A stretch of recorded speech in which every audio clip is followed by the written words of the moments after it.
Bismillahirrahmanirrahim.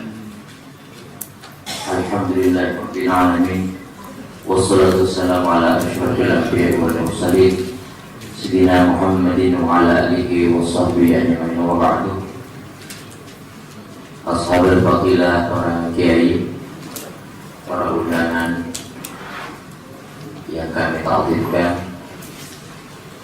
termasuk pesantren Salafi Syafi'i Support Teologi FPT Ahmad Azhari, pengasuh pesantren Al-Hikam baik di Malang maupun Jakarta, Bapak Kiai Sumberjati, pengasuh pondok pesantren Teguh Ireng Jombang, dan juga kemudian dari Syekh Konakil Bangkalan yang insyaallah sudah ada yang hadir, para kiai, para undangan seluruhnya yang kami muliakan.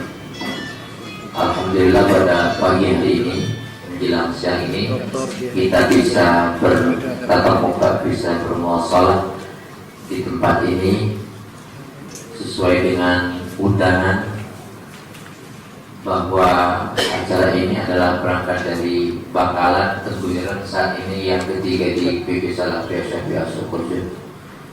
Dan sebelum kita melakukan berbagai hal yang akan kita lakukan, terlebih dahulu kita mulai majelis ini dengan pembacaan ummul kitab dan surah Al-Asr. Semoga dan mudah-mudahan dari awal sampai akhir berjalan dengan lancar dan menghasilkan sesuatu yang barakah untuk kepentingan jamiah Nahdlatul Ulama ala hadihi niyya wa ala kulli hadin sallallahu ila hadratin Nabi sallallahu alaihi wasallam. Al-Fatihah. Bismillahirrahmanirrahim. Alhamdulillahirabbil alamin. Ar-Rahmanir-Rahim. Maliki yaumiddin. Na'budu wa iyyaka nasta'in. Ihdinas siratal mustaqim. Siratal ladzina an'amta 'alaihim ghairil maghdubi 'alaihim. Bismillahirrahmanirrahim. Wal 'asri innal insana lafi khusr illa alladzina amanu wa 'amilus shalihati wa tawassaw bil haqqi wa tawassaw bis sabr. Bapak-bapak, para kiai yang berbahagia, perlu kami sampaikan bahwa tema halaqah kali ini adalah mengembalikan NU pada khifahnya. Ini merupakan urutan-urutan dari eksplor yang di Bangkalan yang kita menghimpun awal dari para kiai, kemudian lebih mengkerucut lagi di Teguh Ireng sudah ketemu di mana titik-titik persoalannya yang sangat prinsip. Dan langkah yang ketiga adalah kita akan menghimpun pendapat dan juga akan menyampaikan beberapa hasil pemikiran kita soal i'adatul hadal mustama' hadal jamiah pada realnya, itu kembalikan kepada khutbahnya. Berarti tema ini mengandung satu masalah. Saat ini khutbah itu tidak kembali ke tempatnya, atau sudah ada di mana tidak ketemu, kira-kira begitu. Maka perlu kita cari, kalau di tempatnya itu adalah sudah ada yang menempati, perlu ada isalah atau isalatul mafsadah, baru mungkin yang bil masalahnya kita masukkan ke dalam, kira-kira begitu. Bapak Ibu berbahagia, di sejauh yang kami rekam dari Bangkalan, dari Teguh Ireng, sudah kami tulis dan kami sajikan kepada para hadirin semuanya. Saat ini mohon maaf, mungkin ada beberapa hal yang belum tersajikan dan tersampaikan. Insya Allah mungkin bisa disampaikan pada hari ini juga. Untuk menyingkat waktu, maka sebagai ucapan selamat datang dan sekaligus juga iftitah, khutbah iftitah menyampaikan dari pengasuh pesantren Salafi Syafi'i Sukoharjo sebagai sahibul bait. Waktu dan tempat kami atur. Assalamualaikum warahmatullahi wabarakatuh. Bismillahi masyaallah, la yasukul khaira illallah. Bismillahi masyaallah, la yasrifus su'a illallah. Bismillahi ma sya'allah la kana min ni'matin fa min Allah. Bismillahi ma sya'allah la hawla wa la quwwata illa billahi al-'aliyyil 'azim. Alhamdulillahi rabbil alamin. Asyukru bil lisan wa syukru bil janan wa syukru bil arkan. Allahumma salli ala sayyidina Muhammad al-fatih lima ughliq wal khatim lima sabaq nasiril haqqi bil haqq wal hadi ila siratil mustaqim wa ala alihi wa sahbihi haqqa qadrihi wa miqdarihi azim. Amma ba'du. Hadratul mukarramin, para alim, para masyayikh, Romoyai Salahuddin Wahid, Romoyai Hasyim Muzadi, Haji Afifuddin Muhajir, dan seluruh para kiai yang kami taati, beserta nampak kilas berdirinya Jamiah Nahdlatul Ulama pada halaqah yang ketiga di Pondok Pesantren Salafiyah Syafi'i Sukoharjo. Seluruhnya hafizahullah jami'an.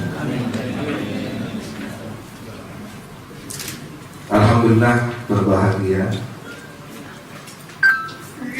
kehadiran panjenengan seluruhnya merupakan nilai barokah bagi kami. Doa panjenengan dan makna dari silaturahim ini tentu menjadi motivasi tersendiri bagi pesantren, keluarga pesantren, dan seluruhnya di lingkungan Pondok Pesantren Salafiyah Syafi'i.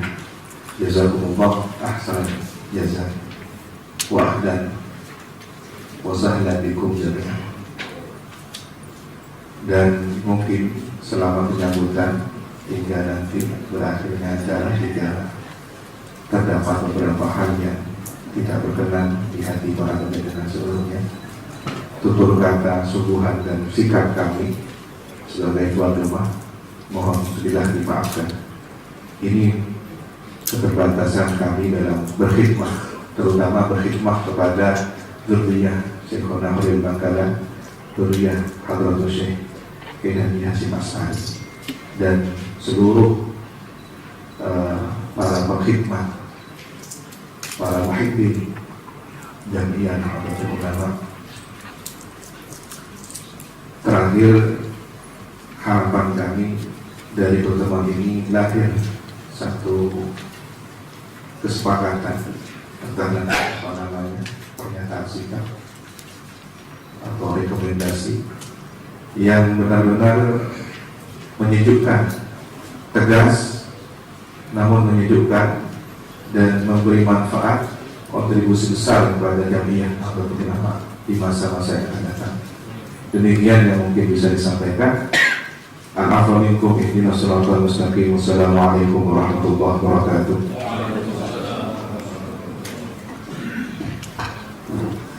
Terima kasih kami sampaikan para hadirin yang berbahagia. Selanjutnya yaitu sambutan dan pengantar dari Kiai Haji Salahuddin Wahid yang merupakan juga bagian dari penyelenggara acara ini. Mohon tempat kami hatur.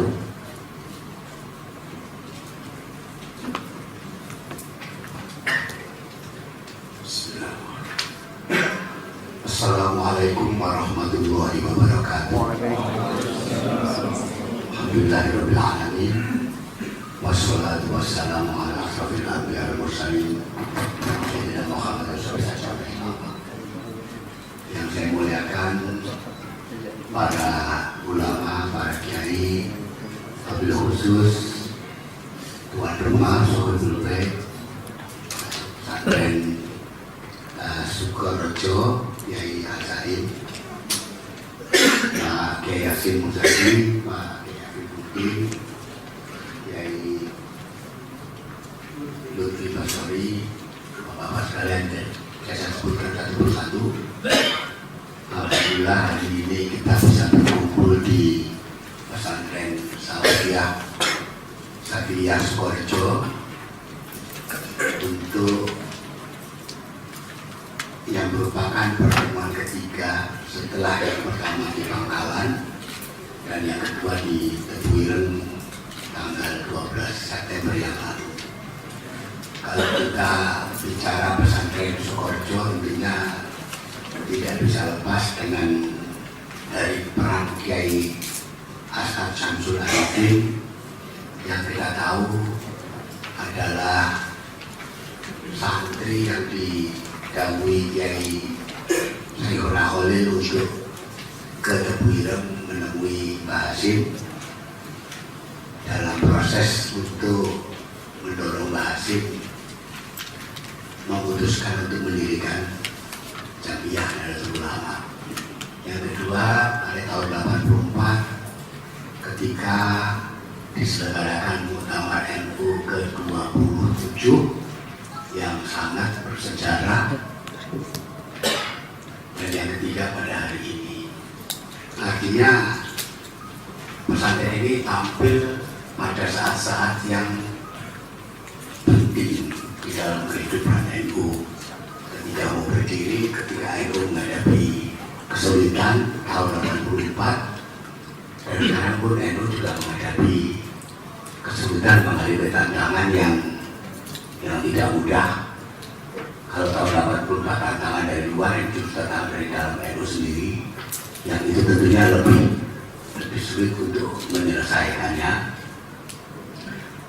Nah, apa sih sebetulnya yang terjadi pada Muktamar ke-33 itu? Muktamar itu penuh dengan masalah.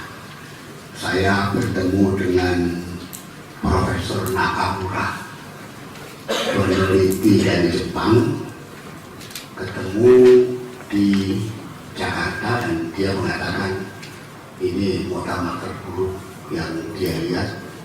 Nakamura ini hadir mulai Muktamar Semarang. Setiap muktamar dia datang, dan ini menurut dia adalah muktamar terburuk. Dan kita yang hadir pada muktamar itu menyaksikan bahwa pernyataan Pak Nakamura itu betul adanya.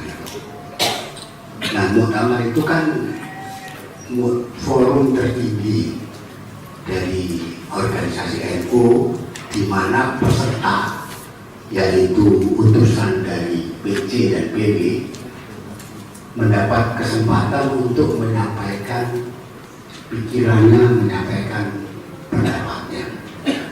Di Tebuireng, di alun-alun ini, alun-alun Jombang ini tidak ada. Bahkan untuk mendaftar saja diribui ya, untuk dipersulit. Kemudian di dalam persidangan kan peserta itu punya hak cukup banyak ya. Pertama, menyampaikan pendapat, menyampaikan pikiran di dalam berbagai hal. Yang misalkan saja menanggapi LPG, laporan pertanggungjawaban. Kemudian menyampaikan pikiran, menyampaikan pendapat di dalam sidang-sidang komisi maupun sidang pleno. Yaitu misalkan komisi organisasi, dalam tata tertib, Basul Masail, dan yang terakhir untuk menggunakan hak suaranya memilih.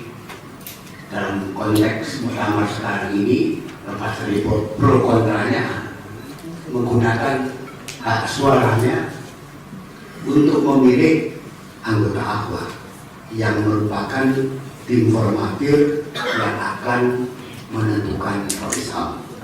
Kita tidak mempermasalahkan siapa yang menjadi anggota APWA, tapi yang kita permasalahkan prosesnya. Nah, jadi tidak ada itu, suara kita tidak pernah didengar. Kemudian kita juga telah menyampaikan pendapat. Yang saya maksud kita itu adalah PB dan PCNU telah menyampaikan pendapat terhadap draft materi muktamar yang menurut para kiai yang meneliti, mengkaji dan mendalami draft materi itu banyak masalah. Ini pun juga tidak ditanggapi. Tidak ada waktu yang cukup, bahkan mungkin tidak ada waktu sama sekali untuk membahas itu. Tiba-tiba, dok, selesai. Gitu.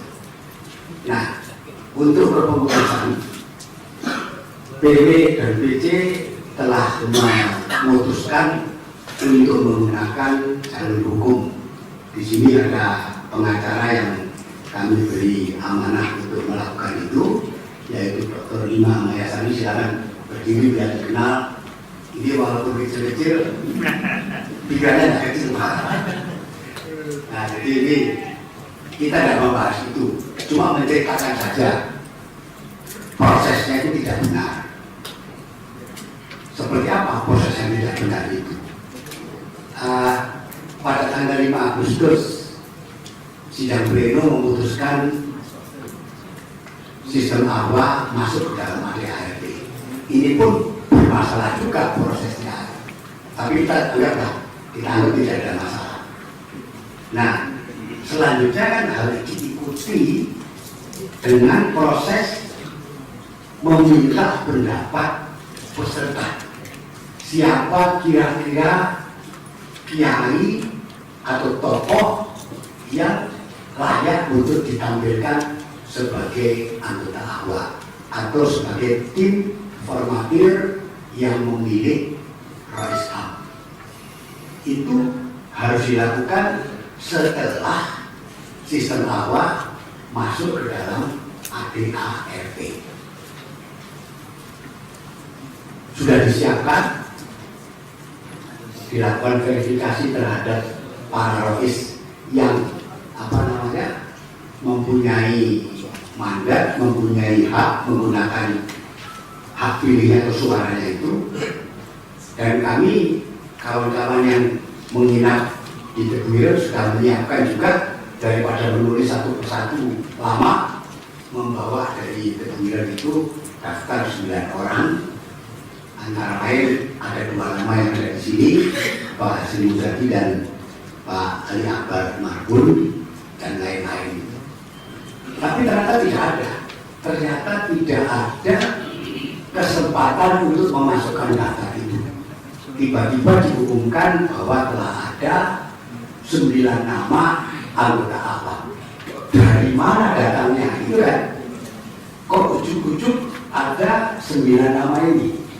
Ternyata daftar itu berasal dari daftar yang disampaikan ketika orang mendaftar.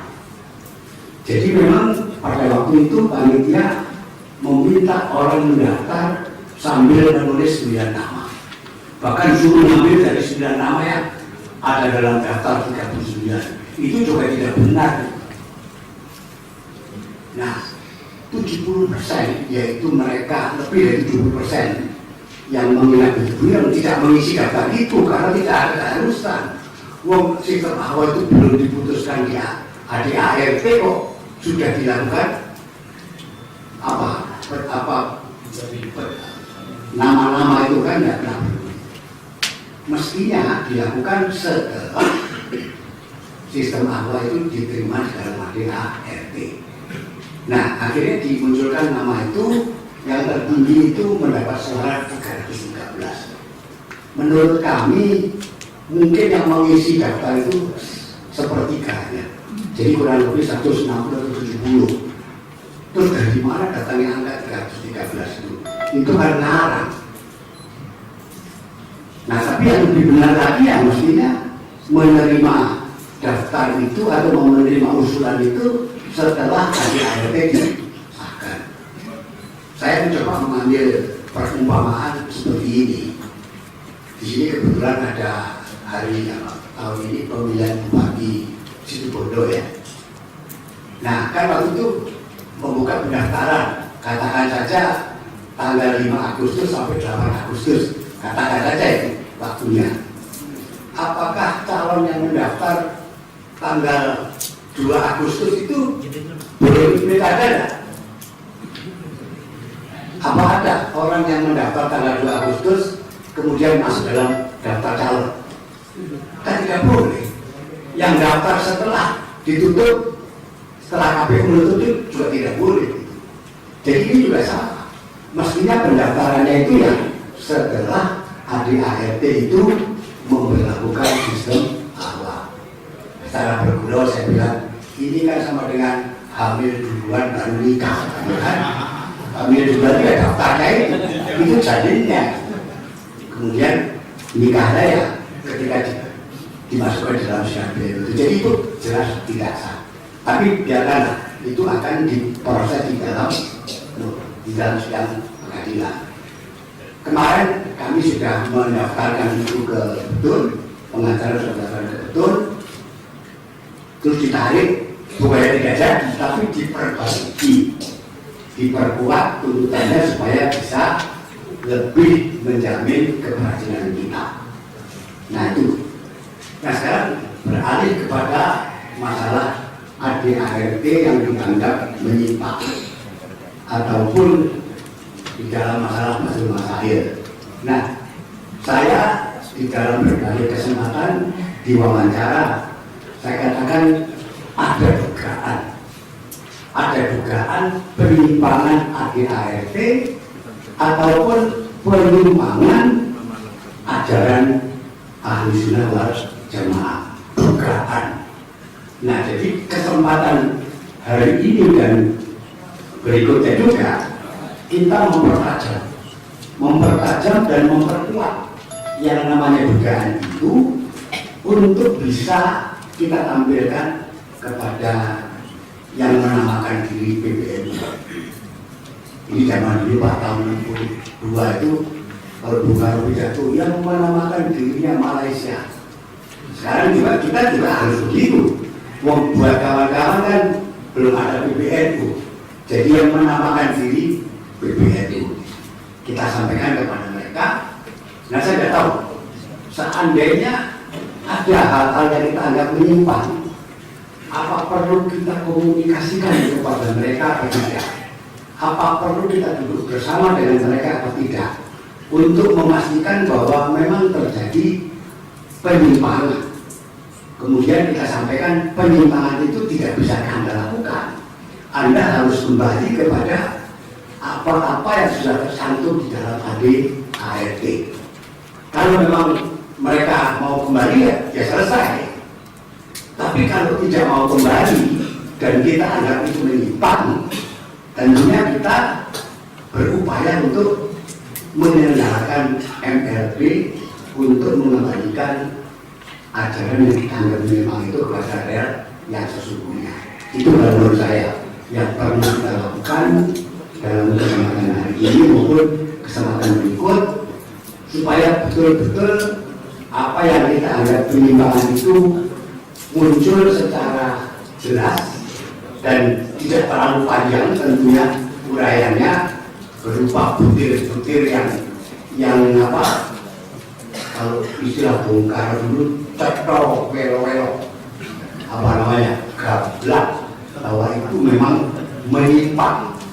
Kemudian kita komunikasikan kepada mereka bahwa ini menyimpang dan Anda tidak boleh meneruskan itu. Itu yang dugaan yang ada dalam diri kita. Saat itu saja yang ingin saya sampaikan. Oh ya, tadi saya datang ada spanduk mengembalikan NU kepada khitabnya. Kalau kita bicara kitab NU itu juga keluar di sini kan. Walaupun sudah ada sebelumnya, tapi secara resmi dan secara apa membelinya sekarang kitab itu dipakai untuk apapun juga. Ya kan, kitab Indonesia kitab apa itu dari sini mulainya. Nah, apa saja dari apa yang terjadi sekarang yang kita anggap menyimpang dalam konteks 84 pekat sekali atau kental sekali nuansa politik dalam masalah kitab, yaitu NU menyatakan tidak terikat kepada partai politik yang manapun juga, menjaga jarak yang sama. Nah sekarang ini yang muktamar alun-alun itu menabrak lagi pada satu partai gitu. Jadi saya terima SMS kemarin, kalau dulu kalau ada partai yang mau terus mau mendirikan cabang itu harus mendapat rekomendasi PCNU. Sekarang terbalik, kalau PCNU-nya harus mendapat rekomendasi partai tertentu. Nah, ini juga meninggalkan khitab. Ini menurut saya tidak bisa kita biarkan. Terus daripada itu kan mendingan kita bikin aja partai NU gitu kan, kembali pada partai NU gitu, kena siapa yang diurusi gitu. Daripada sekarang ini tidak jadi partai tapi diperalat partai menjadi apa namanya underdog. Tahun 65 itu istilah underdog itu sangat terkenal. Sekarang tidak begitu lagi. Underdog kan bawahan. Dulu underdog PKI itu namanya Pemuda Rakyat dan BPI sama Soksi itu underdog. Nah sekarang ini NU menjadi underdognya lembaga tertentu. Ini apakah kita ikhlas, apa kita biarkan, apa tidak, ini menjadi tugas kita bersama untuk menjaga kemurnian ajaran NU dan kemurnian kitab NU. Itu dari kami, mudah-mudahan ada manfaatnya. Terima kasih. Wassalamualaikum warahmatullahi wabarakatuh. Demikian jazakumullah khairan. Ada lagi surat ada dua yang disampaikan beliau secara kesimpulan. Pertama tentang pelanggaran secara organisasi, kemudian yang kedua ada hal yang lebih prinsip, yaitu diduga adanya penyimpangan ideologi NU dan juga bahkan sudah menabrak khitab Nahdliyah. Para hadirin berbahagia, selanjutnya untuk mengikat waktu, kita buka lembaran yang terakhir itu akan disampaikan oleh Kak Adjudi. Beliau ini dengan Kiai Malik Madani masuk salah seorang pengurus besar Nahdlatul Ulama tahun 2010-2015, konseptor Ahwa Tadwisi PBNU, dan juga menjadi penanggung jawab Bahsul Masail dan Khaswatis Aswadi itu.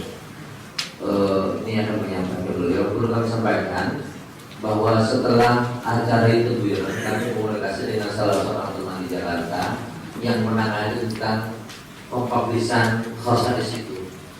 Ternyata ini terutama keterbalahan waktu itu katanya sudah dihapus dan diganti dengan khasais yang dirumuskan oleh Komite Usul Masail di Muktamar itu. Saya lihat waktu itu memang ada, jadi yang muncul. Tetapi 2-3 hari muncul lagi. Anehnya judulnya itu tetap yang keputusan Muktamar itu yang khasais yang tanpa adanya perbaikan itu muncul. Justru yang revisi ini adalah judulnya ini adalah inilah penjelasan mengenai aswaja perspektifnya. Ini bukan Muktamar. Ya. Jadi dari mulai sebelum Muktamar, itikat baiknya sudah yang ingin berubah seperti itu. Kemudian setelah Muktamar, ketika proses dalam pembahasan Muktamar banyak ada pertemuan revisi di Malang, Jakarta, hanya untuk mempertahankan eksistensi ini. Setelah Muktamar pun sudah ditetapkan, pasca Muktamar tapi hilang sepertinya gitu. Baru dipaksakan belakangan, kemudian muncul kembali. Tapi sekarang kok yang lama itu muncul lagi? Ini membuat al-murad gitu, yang dimaksudkan oleh pelaksana saat dia itu. Jadi kalau yang khasais yang mengurus Muktamar, seakan-akan Al-Quran yang dipaksakan dan bisa dilaksanakan oleh paksaan sekarang ini. Tidak biasa, itu menanggapi di situ begini. Itu yang baik. Maka untuk merekam menyampaikan kira-kira bagaimana tentang konsep awal itu sehingga menimbulkan masalah yang saat ini seperti ini Habib sebagai bagian dari pengurus PBNU waktu itu yang ikut mengonsep dan sebagainya. Kami persilakan ya.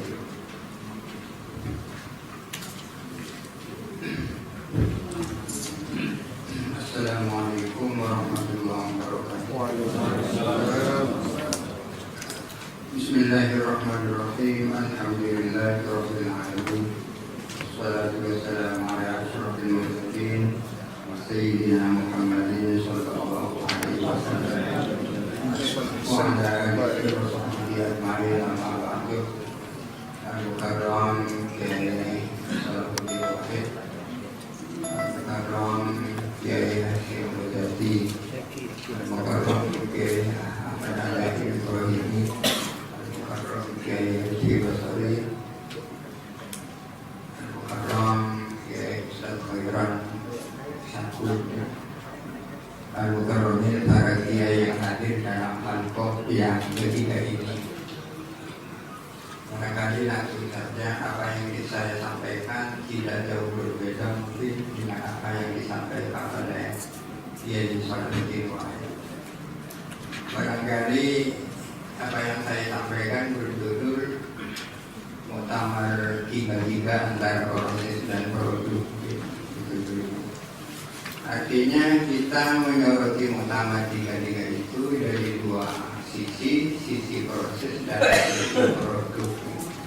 Mestinya yang dibicarakan lebih dulu adalah proses, kemudian produk. Akan tetapi saya balik akan berbicara tentang produknya dulu. Secara produk, muktamar ini ada dua macam, ada yang halal, ada yang tak halal. Yang halal antara lain seperti keputusan beberapa keputusan komisi masail, ya, baik wakiliyah maupun koloniyah, termasuk menyangkut fotois aswadir yang sudah kita perbaiki, namun tadi sayang dikatakan sudah muncul lagi yang tidak halal itu yang tidak halal muncul lagi. Itu.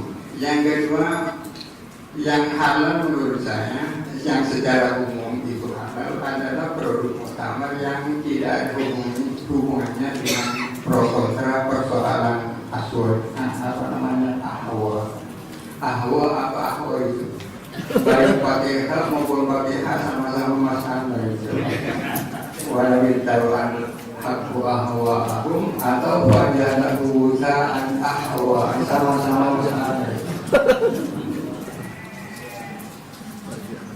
Nah, secara produk muktamar ini melahirkan dua sosok.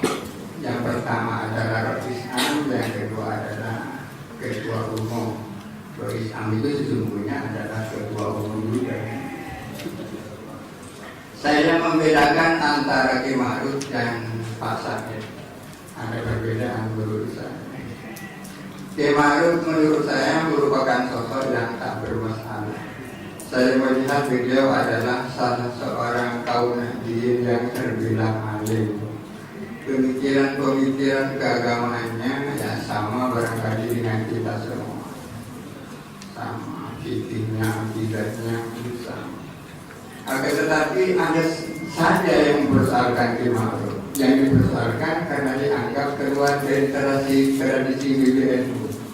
Katanya yang mempersoalkan selama ini mulai hasil kisahnya di Masari sampai ke Mustafa Bisri yang jadi Islam pasti mereka yang punya mulut pesantren katanya. Baru sekarang Islam tidak mempunyai pesantren. Itu yang dianggap persoalan. Tapi menurut saya ini bukan persoalan. Tidak punya pesantren tidak bisa dijadikan alasan untuk tidak bisa menerima Kiai. Tidak bisa dijadikan alasan. Lain Kiai Ma'ruf, lain Pak Said. Saya melihat Pak Said memiliki pemikiran keagamaan yang seringkali berbeda dengan kita, berbeda dengan Al-Ghazali, berbeda dengan Asy-Syafi'i dan seterusnya.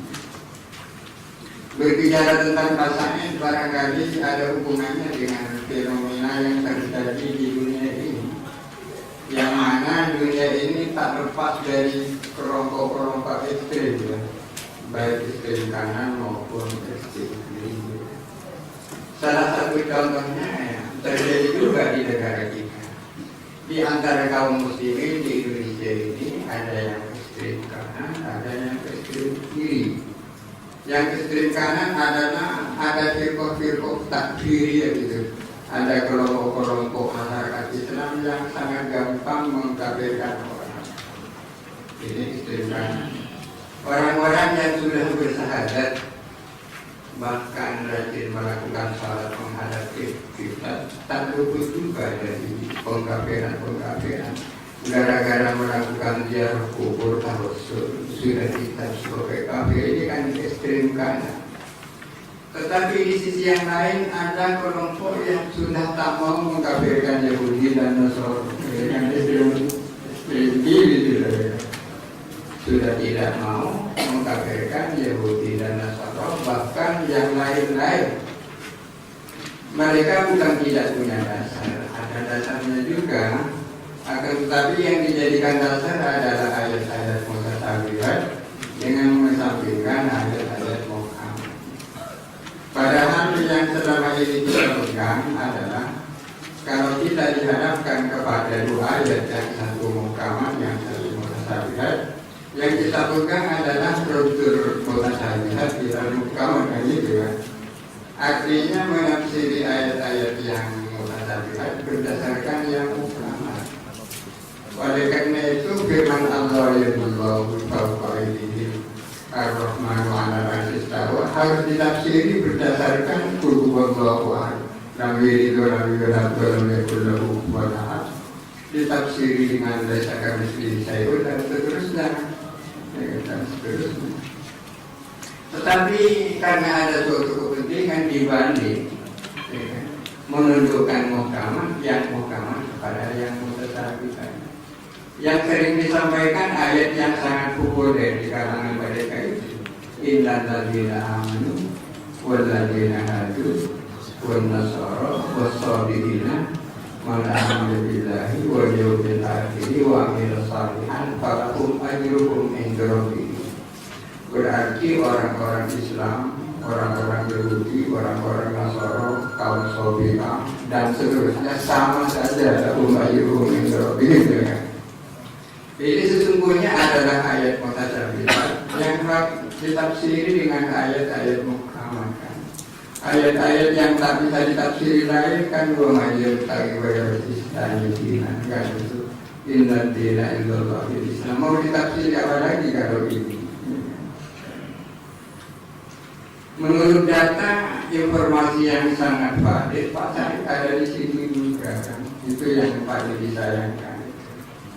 Kalau tak percaya ini buku ini dibaca, mungkin nanti akan disampaikan oleh Lutfi Bosori. Kalau persoalan Syiah barangkali tak begitu terlalu persoalan menurut saya pendapatnya tentang Syiah dibandingkan dengan ini, ya, dibandingkan dengan ini. Barangkali sudah tak asing lagi bagi kita pendapat pasarnya tentang Syiah juga ya.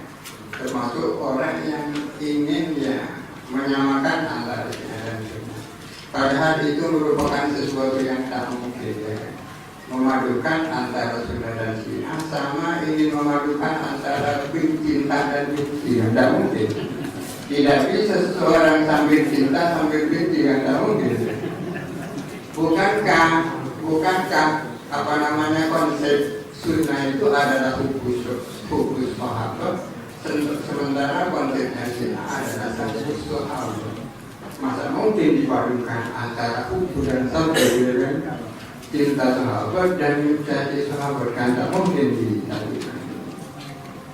Tapi para hadirin sekalian harus dibedakan antara paham Syiah dan orang-orang Syiah.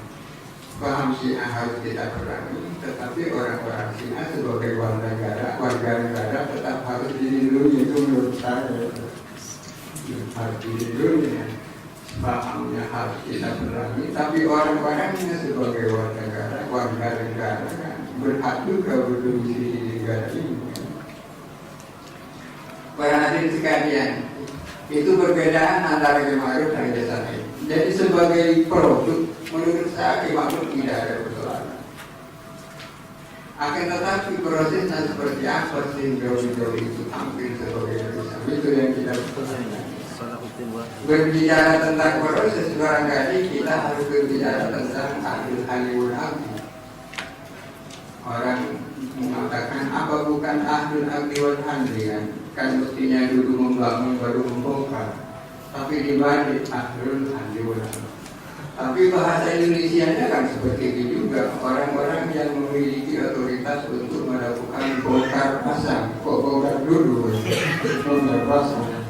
Mestinya kan mana dulu baru bongkar. Tapi bukan itu yang dibesarkan.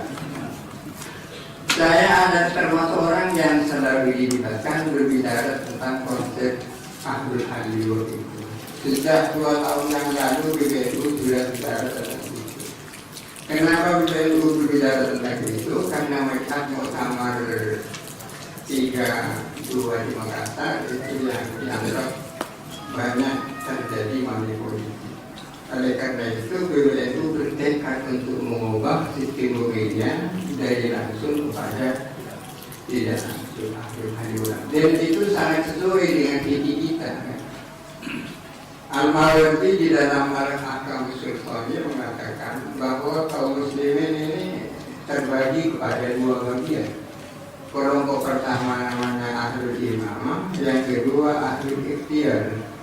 Ahlul Imamah adalah mereka yang punya kapasitas untuk jadi pemimpin. Ahlul Ikhtiar adalah mereka yang punya kapasitas untuk memilih pemimpin. Ini artinya bahwa memilih pemimpin bukan merupakan persoalan gampang. Ada ahlinya juga, karena memerlukan keilmuan, kearifan dan seterusnya. Sangat bagus desaan almarhum sangat mendukung itu. Ahlul sistem akhwat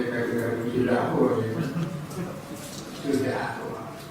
Akan tetapi ADART-nya mengatakan lain kan gitu ya. ADART-nya mengatakan lain. Keputusan Muktamar Makassar tetap mengatakan bahwa Rois Am dipilih secara langsung atau berdasarkan suara mufakat. Ada pertanyaan, ADART itu bagi sebuah organisasi adalah syariat yang harus ditaati. Semua kebijakan yang tidak menaati ADART adalah tidak sah gitu. Tetapi orang mengatakan ADART itu kan bukan kitab suci. Apakah tak bisa ditawar? Saya menjawab bisa saja ditawar. Artinya seandainya para mutakhir 33 itu sepakat dengan sistem akhwat dan mereka mau dilaksanakan pada Muktamar 33, menurut saya tidak ada persoalan. Ini namanya tawaran. Tapi artinya sebelum ada pembicaraan tentang akhwat sudah seperti yang dikatakan Kristona itu, ketika proses pendaftaran sudah dipilih siapa yang pro, siapa yang kontra akhwat sudah. Ini kan yang harusnya seperti itu. Kembali kepada pasalnya. Memang terpaksa harus bicara tentang kedudukan orang, ya kan? Karena di dalam Islam ada ilmu yang namanya ilmu al-jarh ta'dil, ya kan? Ilmu yang berbicara tentang kejelekan dan keburukan orang. Kok ada ilmu seperti itu? Negatifnya apa, positifnya apa? Itu terpaksa dilakukan oleh para ulama dulu dalam rangka untuk menjaga kemurnian agama kan itu. Dan terpaksa membuka aibnya Pak Said kan dalam rangka untuk menjaga kemurnian Pak Said. Kalau sudah seperti itu, kira-kira sikap kita itu seperti apa itu? Itu sesungguhnya di forum utama itu ada forum Suriah namanya. Forum Suriah itu yang hadir Rois Suriah PG, Rois SPW. Saya menyampaikan dalam forum itu bahwa sistem akhwat itu sangat ideal, sangat baik, seandainya diterapkan. Yang pertama, karena dengan sistem akhwat bisa melahirkan orang-orang yang diharapkan, seandainya anggotanya seperti Kias Ake, Kiai Maksud Duri, dan lagi bisa menghindarkan mafsadah berupa money politik yang ditakuti itu. Money politik kan yang ditakuti. Akan tetapi kalau sistem aqua ini belum disepakati kemudian dipaksakan, akan lahir mafsadah yang lebih besar. Dan mafsadah ini adalah mafsadah yang waqi'ah, yang real. Sementara mafsadah money politik adalah mafsadah yang masih potensial, mutawaqqa', ya kan? Kita dihadapkan pada dua mafsadah. Pemaksaan ini mafsadah real, sementara ketakutan money politik masih potensial. Setelah itu kemudian Kusmos menyampaikan begini, ya begini saja kiai dipilih oleh kiai. Maksudnya Risam dipilih oleh SPW. Itu juga tawaran dari Profesor SPW. Pernyataan Ki Mustafa Bisri ini mengandung dua pengertian. Yang pertama bahwa Profesor SPW memilih langsung Risam, ya kan? Pengertian yang kedua, Profesor SPW memilih anggota APOR. Kedua-duanya sama-sama tidak dilakukan, ya kan? Padahal ini tawaran ketiga kan, ya? Sama-sama tidak dilakukan karena seperti disampaikan anggota APOR itu dibuat oleh panitia, ya kan? Oleh panitia. Dan ternyata anggota APOR bukan 9 seperti yang disepakati, tapi 11. Ditambah meskipun tak Rasulullah itu yang dominan. Yang lain-lain itu kan kiai-kiai mukrisin semua yang kita tuan bermudi, tuan dulu bermudi siapa itu? Kiai siapa Nabi Abdul Jalil dan seterusnya. Barangkali ini yang bisa disampaikan. Kurang lebihnya mohon maaf. Assalamualaikum warahmatullahi wabarakatuh. Demikian kami sampaikan terima kasih. Jadi Pak Ustaz bisa menangkap dari sisi proses dengan sistem awal itu muktamar adalah banyak mengandung salah atau cacat kayak gitu. Kemudian dari soal produk itu mana dari kepribadiannya. Untuk umum kira-kira ya produknya salah. Ya, karena salah memilih, seharusnya bukan ketua umum B, tapi ketua umum agama-agama sedunia gitu. Yang juga agama. Selanjutnya yaitu ada beberapa hal yang di sini dirangkum kemarin dari tim untuk lebih jelas dari amalan kita ini supaya disampaikan mana yang kira-kira dari aspek ideologi Aswaja itu yang memang meleceh, akhirnya merujuk kepada pertama buku yang dikeluarkan resmi oleh Lajnah At-Ta'lif wa Nashr PBNU LNU, yaitu Tasawuf sebagai kritik sosial.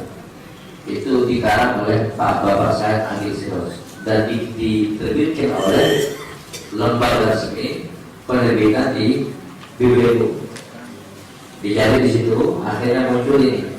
Adakah sanad kira-kira antara buku ini dengan khosais yang dibentuk? Ternyata ada. Artinya apa? Khosais Aswaja yang memang sebetulnya adalah model seperti yang ada itu adalah banyak tertulis dalam buku tentang tasawuf kritik sosial. Itu yang terjadi. Jadi sudah dijelaskan di buku sekalian, silakan mungkin sudah ada umumannya tentang definisi Aswaja, tentang Mu'tazilah, Asy'ariyah, Maturidiyah yang sama-sama dikatakan Ahlus Sunnah wal Jamaah menurut bahasa itu. Terus dan lain-lain itu ada yang lembaran barusan dibagikan itu. Di situ mungkin persoalan-persoalan yang memang muncul. Jadi kalau secara cermat membaca bahwa khosais Aswaja yang bermasalah itu adalah memang embrionya, lahirnya ada dari buku itu yang itu sendiri. Itu kira-kira begitu. Bapak berbahagia mungkin ada beberapa catatan secara lebih fokus dan mungkin dari mukhtasar yang telah direkam oleh Kiai Haji Basori, Kiai Haji Lutfi Basori dari beberapa pemikiran dan teman-teman beliau. Kami persilakan untuk disampaikan.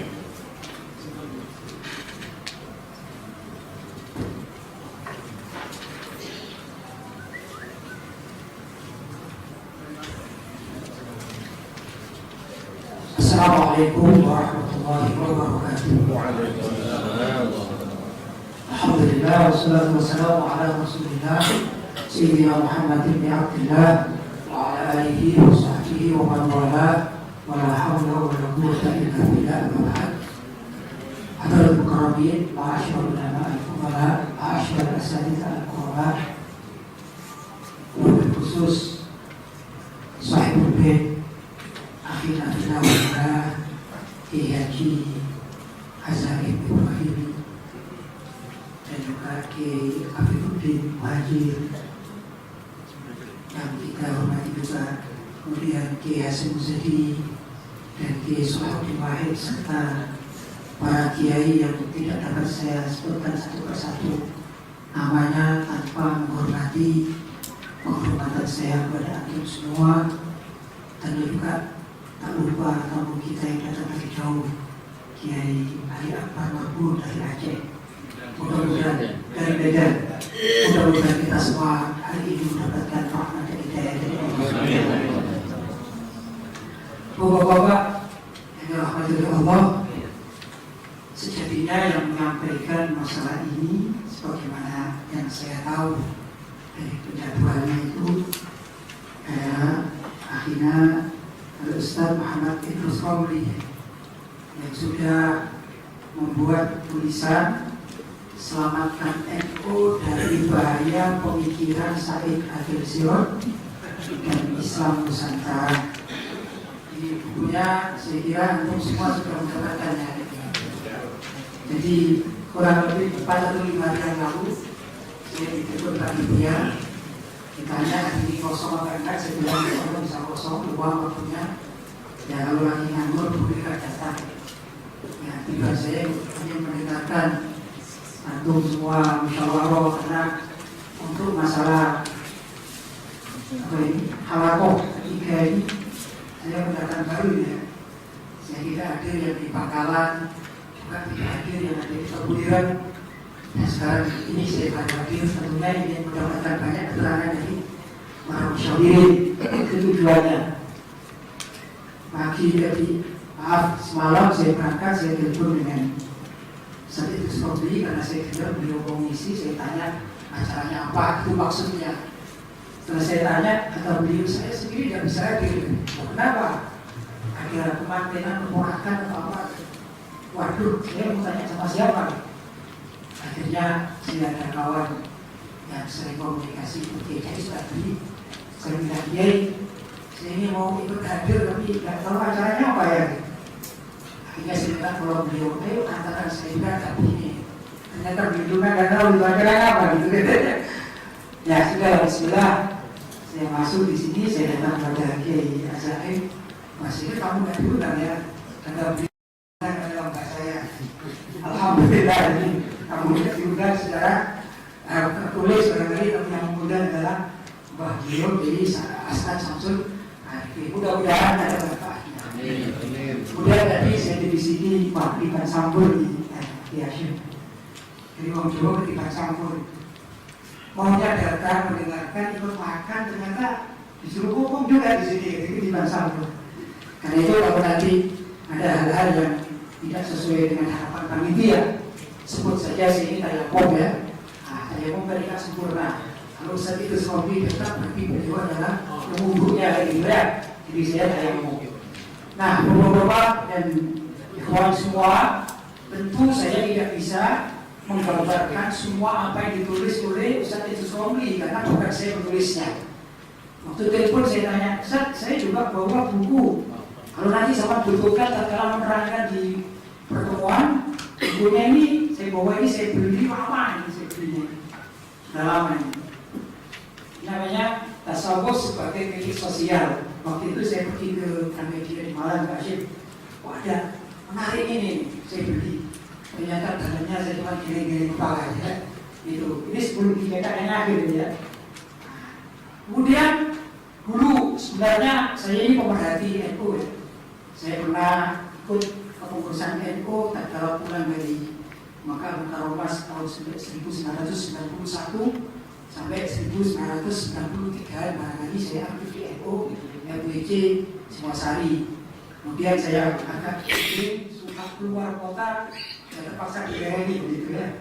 Nah, alhamdulillah kurang lebih 2 tahun yang lalu saya diminta lagi untuk duduk di sana, ya saya membantu karena kebetulan sesepuh Singosari salah satunya yaitu Kiai Manan Dasuki, putranya Kiai Dasuki itu akan menjadi Rois Surya. Nah, saya diminta untuk mendampingi beliau. Saya katakan kalau antum yang minta ya saya oke saja. Itu begitu. Alhamdulillah hari ini saya bisa bertemu dengan antum semua. Bapak, karena saya ini pemerhati NU mulai dulu saya kumpulkan banyak hal baru di rumah saya ini kumpulan klipping itu mungkin banyak ya. Nah, ini sudah lama sih. Saya menemukan ini buku. Nah, ini namanya buku PMII Landasan dan Arah Rekonstruksi Ahlussunnah wal Jamaah, Pedoman Perkaderan Nilai Dasar Pergerakan Strategi Pengembangan PMII, Pedoman Pengorganisasian dan lain-lain. Ada mukadimahnya. Ini sudah ditulis tahun 1995. Ini sebenarnya Pak Said ini bukan barang baru menurut saya tentang, maaf ya itu terjadi kesesatan barangkali begitu ya. Bukan barang baru. Ini barang lama. Cuma barang lama yang terpendam dan terpelihara yang banyak orang tidak tahu ya. Nah begitu. Nah sekarang ini mungkin ya dibuat mungkin habisnya itu gimana kelompok sana sini begitu. Itu begitu barangkali. Karena di dalam buku ini saya masih ingat tadi saya bisik-bisik dengan Kisah Abdul Wahid. Saya dengan beliau ini sudah agak lama berhubungan gitu ya. Saya biasanya panggil beliau Mas, beliau panggil saya Bidu, terangkat gitu. Lalu sudah lama ya. Itu begini, tatkala beliau menjadi salah satu kandidat di Makassar, kandidat wakil, kandidat Rois Surya di Rois Alvin ya, PBNU di Makassar. Nah, saya dengan kawan-kawan ini berupaya nyangoni beliau tentang hal-hal yang berbeda dengan Pak Said. Jangan sampailah di Makassar itu kebongkar dengan orang-orang yang akidahnya melenceng, gitu. Saya tulis, saya konsep dan segala macam, saya antarkan kepada beliau, ringkas cerita, beliau datang ke Makassar, saya tidak ikut tentunya. Nah, kemudian setelah beberapa kali komunikasi, saya dapat jawaban begini, jawaban yang saya tanya, beliau tahu. Saya tanya, dengan ingat tidak dulu saya suguhi, saya sangui, saya beri sangu tulisan-tulisan tentang Pak Said, kesesatannya dan segala macam, bicaranya kontroversialnya. Kata beliau, saya masih ingat, sangu sampean kalau dolar, jadi saya isel, mudah-mudahan beliau masih ingat. Saya wadah, puas mereka, saya konsep, saya ini segala macam, jawabannya cuma berapa. Sangu sampean kalah dengan dolar, gitu. Saya bilang, ya sama semua mas begitu ya jawabannya. Baik, apa itu yang dulu saya tulisan?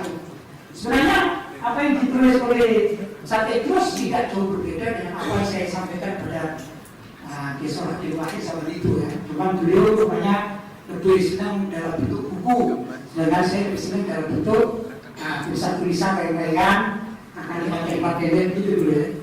Baik, ini saya tidak bisa membagikan di sini karena bukan antum nanti di rumah pelajarinya sendiri, tapi saya justru membawa yang aslinya. Kalau ini kan nukilannya ya, ini nukilan dari Ustaz Idrus, dan ini saya aslinya. Nah, kemudian ini juga ada nukilan, ini saya bawa aslinya. Nah, ini masih cetakan Mizan, cetakan lama. Nah, cetakan Mizan tahun 2006 ini dicetak. Jadi sudah lama ini konsepnya yang disampaikan yang nyeleneh-nyeleneh. Saya buka satu yang di sini dulu ya. Di PMI ini sebagai mukadimah ya. Judulnya beliau mengatakan, Pak Said mengatakan mengembalikan aswaja sebagai manhajul fikr dalam memahami ajaran-ajaran Islam. Mengembalikan aswaja itu. Cuman kalimatnya ini yang nggak enak didengarkan, apalagi kita bicara NU, tidak mungkin kita lepas dari Hasyim Asy'ari ya, tidak mungkin lepas dari itu. Begini nih, saya ringkas saja ya. Selama ini kata Pak Said ini, yang kita ketahui tentang Ahlussunnah wal Jamaah adalah madhab yang dalam akidah mengikuti salah satu dari Imam Abu Hasan al-Asy'ari dan Imam Abu Mansur al-Maturidi. Dalam ubudiyah atau praktek peribadatan mengikuti salah satu 4 mazhab, yaitu Abu Hanifah, Malik bin Anas, Muhammad Syafi'i dan Ahmad bin Hanbal, dan dalam bertasawuf mengikuti salah satu dua imam, yaitu Abdul Qasim Al-Junaidi dan Al-Baghdadi dan Abu Hamid Muhammad Al-Ghazali. Itulah ini ya, penting ya. Itulah yang ditulis oleh Hadratus Syekh Kiai Hasyim Asy'ari dalam Qur'an Asasi, dan setiap ulama NU juga disampaikan oleh Rois Am sebagai sambutan pokok.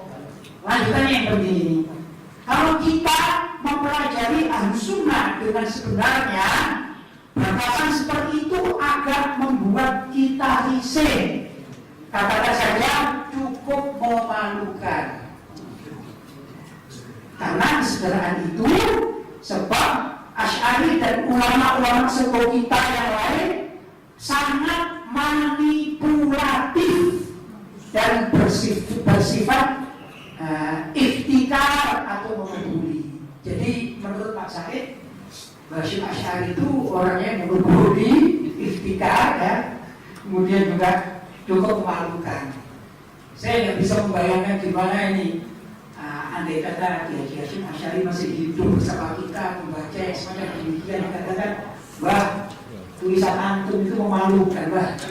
Alhamdulillah, tidak tahu ini ada itu beliau ya. Lalu saya Arema ya, saya juga kan boleh ditanya ya. Tak apa kalau saya, ini Hasyim Asy'ari akan memalukan ini kan. Ini lahir tahun berapa Pak Said ini? Hasyim tahun berapa dikatakan memalukan? Ini waktu itu saya sebagai pemuda tidak bisa terima. Maka mungkin di antara bapak-bapak ada yang mendengarkan, wah Gus Dur ini keras. Tidak bisa usahawan malam suku kalon itu ya biru ya. Karena melihatnya demikian itu salah satunya. Kemudian lagi itu kepada Hasyim Asy'ari. Kemudian terhadap para sahabat Nabi, radhiyallahu ta'ala anhum, di halaman 5. Ini saya bukakan ya. Ringkas, kalau baca semua kan repot ya. Terpilihnya Abu Bakar, maksudnya Sayyidina Abu Bakar As-Siddiq, merupakan satu kesalahan yang dampak buruknya dijaga Allah demi kejayaan Islam. Jadi Sayyidina Abu Bakar As-Siddiq dipilih menjadi khalifah menurut Pak Said itu satu kesalahan, tapi kesalahan itu ditutupi oleh Allah demi kejayaan Islam. Jadi Allah ini menurut dia senang menutupi kesalahan. Ini Pak Said. Jadi saya tidak tahu ini harus bagaimana kita harus berbuat di dalam urusan akidah ya. Ini yang perlu digarisbawahi. Kemudian itu kepada Allah Subhanahu wa taala ya. Jadi kepada siapa? Jadi kepada Mbah Hasyim, kemudian kepada Sayyidina Abu Bakar, langsung kepada Allah Subhanahu wa taala. Saya mau sekarang kepada Rasulullah. Saya tidak ngerti ini apa sikap beliau ini kepada orang-orang yang kita sebut namanya Mbah Hasyim, Sayyidina Abu Bakar, kepada Rasulullah sekarang ini. Dalam halaman 6 kita diberikan. Dengan demikian kematian Rasulullah meredam fanatisme kabilah sebenarnya tidak tuntas. Jadi Rasulullah tidak mampu, tidak tuntas, pekerjaan Nabi itu tidak tuntas menurut Pak Said. Ini tahun berapa? Bukan dari bulan ini. Ya, 95 sudah disampaikan semacam itu. Kemudian sifat beliau kepada Sayyidina Utsman bin Affan ya. Ini juga dulu sudah pernah banyak dikaji beberapa kali. Di masa awal pemerintahan, kira-kira 6 tahun pertama kekhalifahan Utsman, keadaan wajar-wajar saja. Semua berjalan dengan baik, kemenangan terjadi di mana-mana, katakanlah sukses. Namun di masa akhir, ketika usianya mulai lanjut, Utsman menjadi pikun.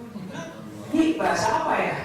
Seorang mengaku Muslim, Ahlus Sunnah wal Jamaah, mengatakan pada sahabat Sayyidina Utsman, menantu Nabi 2 kali, dikatakan buruan, maka dituduh pikun.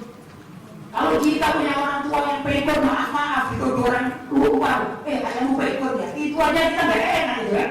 Mana kita? kepada Sayyidina Utsman bin Affan. La haula wala quwwata illa billah. Itulah yang kita rasakan. Kemudian Bapak-bapak dan saudara-saudara yang dirahmati Allah, saya lintas buku ini ya. Nah, coba saya buka buku ini karangan Pak Said sendiri. Walaupun pada akhirnya katanya nggak diakui, ya biasa kan moles gitu ya. Orang baru salah ketemuan moles itu biasa ya. Tapi yang namanya ini buku katanya bukan tulisan saya, tapi dicetak terus. Nah, ini kan bodoh warnanya. Nah, apa orang itu ini mudah dibodoh-bodohin apa kan tidak? Maaf, walaupun saya jenggot ada jenggotnya, bukan bodoh ya. Tapi keadaan ini bukan termasuk yang tidak cerdas ya. Ini ada masih bukan dia orang tadi ya. Kalau sudah apa orang pakai jenggot dia. Yang berbahagia ini dia selalu lebih baik pas namanya jenggot ini. Baik, Bapak, saya sampaikan lagi, saya bacakan tulisan Pak Said begini. Sampai saya pakai judulnya itu saya katakan, ya mungkin tadi Pak Gede gitu ya. Saya katakan gini, Said Akhil pejuang Hindu Buddha Konghucu gitu ya. Bukan saya ngarang itu, bukan saya menuduh tidak, tapi ada dasarnya. Dasarnya dari tulisannya sendiri. Begini, pada halaman di tempat saya ya, 1157 di buku saya ini ya, cetakan Mizan tertulis begini. Jadi hakikatnya Islam adalah tunduk kepada Allah Tuhan yang Maha Esa, disertai penyerahan diri secara totalitas tanpa reserve. Sikap tunduk dan menolak ini merupakan manifestasi hati nurani paling dalam, tanpa paksaan, agitasi maupun intimidasi, bahwa sebagai makhluk Tuhan kita akan mengikuti segala hukum dan ketetapannya. Masih belum ya? Saya tanya. Dalam kata lain, ini agak lumayan ya. Dalam kata lain, memeluk agama Islam adalah berarti berislam dan bukan memutrakan Islam sebagai satu-satunya agama. Tidak mustahil seorang yang mengaku secara formal sebagai pemeluk Yahudi, Nasrani, Hindu, Buddha, Konghucu atau berlainnya, namun pada hakikatnya dia berislam. Sekali lagi, Allah tidak menuntut manusia untuk memeluk Islam secara formal atau mengikrarkan syahadat. Tapi justru artinya bertolak belakang dengan pengakuan misalnya. Artinya menurut Pak Said, boleh orang itu Hindu, Buddha, Konghucu, apa saja, termakan itu barangkali ya. Pokoknya dia menyerah diri pada Tuhannya masing-masing, itu namanya berislam namanya. Pokoknya ikhlas pada Tuhan yang disembah. Apa saja. Kalau mungkin zaman Kafir Quraisy ya menyembah Hubal, ya berarti selagi dia ikhlas menyembah Hubal itu berarti berislam. Begitu maksud Pak Said di dalam bukunya. Yang jelas ini kan sudah keluar dari rel-rel syariat dan akidah umat Islam ya, yang kita pelajari di pondok pesantren. Itu mungkin yang dapat saya sampaikan Bapak-bapak seperti Sahu, mungkin sebagai sumbangsi. Mudah-mudahan ada manfaatnya.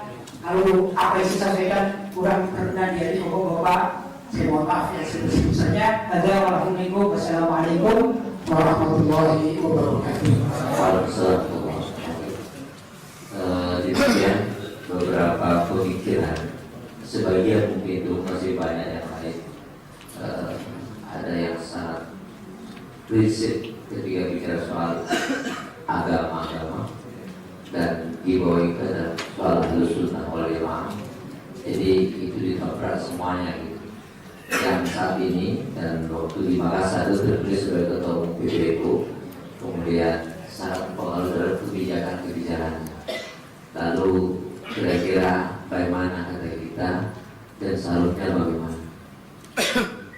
Mungkin kita menganggap ini tidak layak memimpin sebuah organisasi yang didirikan oleh Dr. Syekh Hasan.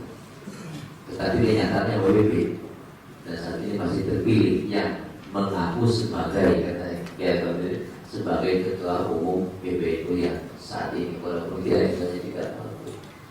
Monggo mungkin para kiai, para peserta yang akan menyampaikan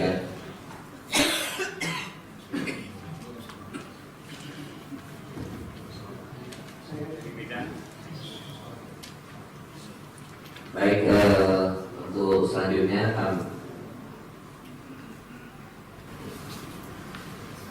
untuk selanjutnya kami persilakan kepada Allah Mukarram Sayyidi Hashim Muzadi untuk menyampaikan pikiran.